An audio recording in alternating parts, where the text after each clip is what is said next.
Walk into any dealership today and they will hand you a brochure full of numbers. Horsepower, torque, 0 to 60. Towing capacity. The one number they will never print. The number that actually matters is the number of miles at which this machine was quietly engineered to give up. Modern manufacturers don't build cars to last forever. They build them to last just long enough. Long enough to clear the warranty. Long enough to make the trade-in feel inevitable. Long enough to get you back in that chair, across that desk, signing another 5-year commitment to something you could have avoided entirely. But there is an exit from that cycle. 2 engines exist, built in a specific window of time by manufacturers who had not yet surrendered to the efficiency mandate, that operate on a completely different philosophy. One is American iron, one is Japanese precision. Both can be purchased today for under $10,000, and both have a documented track record of outlasting virtually everything built in the last 15 years. This is what they are. And this is exactly what to look for when you go find one. Engine 1, the Ford Modular 4.6L, 5.4L, 1992-2004. Walk into any independent shop that has been running longer than 2 decades and ask the lead technician which engine they have personally seen absorb the most punishment and keep going. A significant number of them will say the same thing: the Ford Modular V8, specifically the 2-valve 4.6-liter and its larger sibling, the 5.4. As found in the F-150, the Expedition, and the Lincoln Navigator from 1996 through 2004.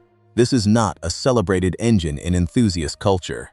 It does not carry the mythology of something turbocharged or the headline numbers that move product on a showroom floor.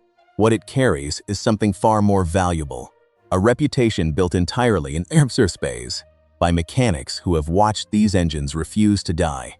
The architecture is cast iron block, the bottom end, the rotating assembly, the crankshaft, the bearing surfaces, was engineered to serve commercial fleets running 10 hours a day, towing equipment through summers that would reduce most modern 4-cylinders to scrap. When you build an engine for that market, you do not cut corners on metallurgy. Shops that service contractor trucks, municipal fleets, and utility vehicles will tell you the same thing without hesitation. A properly maintained modular 4.6 will push 300,000 miles without touching the internals. The 5.4, given identical care, stretches further. These are not race engines. They are not impressive on a dyno sheet. They are the mechanical equivalent of a cast iron skillet, deeply unfashionable and essentially indestructible. There are 2 things you must know before you hand over a check. The first, the 1996 to 2001 versions of this engine used a plastic upper intake manifold crossover. That plastic cracked, particularly in climates with extreme temperature swings, causing coolant to leak internally. It is not catastrophic if caught early, and an aluminum replacement runs about $200 in whole parts. If the seller cannot show you evidence of clean coolant history or a manifold replacement, you price that work into your offer. The second, verify the year. The 3-valve version of this engine, produced after our window, post-2004, introduced a spark plug design that is a different conversation entirely. Stay in the 2-valve era and you avoid it completely. Beyond those 2 specifics, the bottom end of this engine will simply not stop. Engine 2, the Honda J-Series V6 1998 to 2008. Now we cross the Pacific. If the Ford Modular is the workhorse, our second engine is the quiet overachiever. Hiding inside vehicles most people consider unremarkable, accumulating a reputation in the background for 30 years. The Honda J-Series V6, specifically the 3.2 and 3.5-liter versions as they appeared in the Odyssey, the Pilot, the Ridgeline, and the Acura MDX from 1998 through 2008. Honda's engineering in this era was obsessive about one thing above everything else: reducing internal friction. The J-Series was built with tighter tolerances than almost any comparable engine of the same period. The rotating assembly was designed to operate under sustained load with minimal wear, minimal heat, and minimal mechanical protest. What that philosophy produces in the real world is an engine that at 250,000 miles still sounds like it has room left.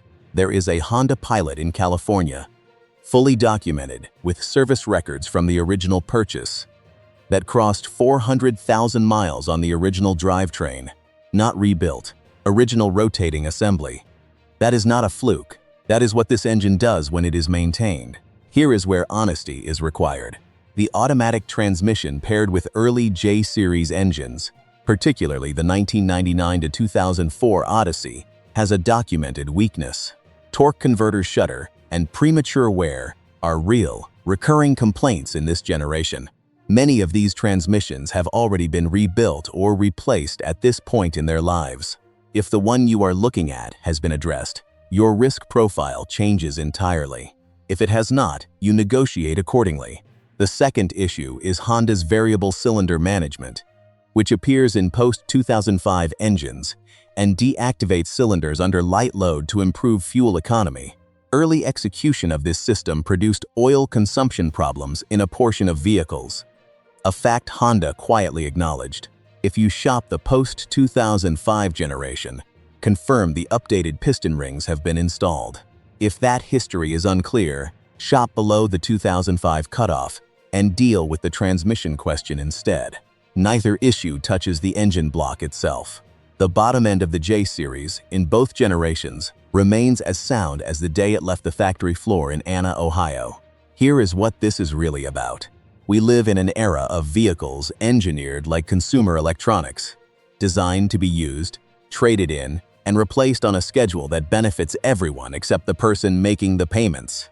Engines burdened with cylinder deactivation, variable valve timing controlled by a dozen separate solenoids, turbochargers spinning at speeds that stress components from the moment the car leaves the lot.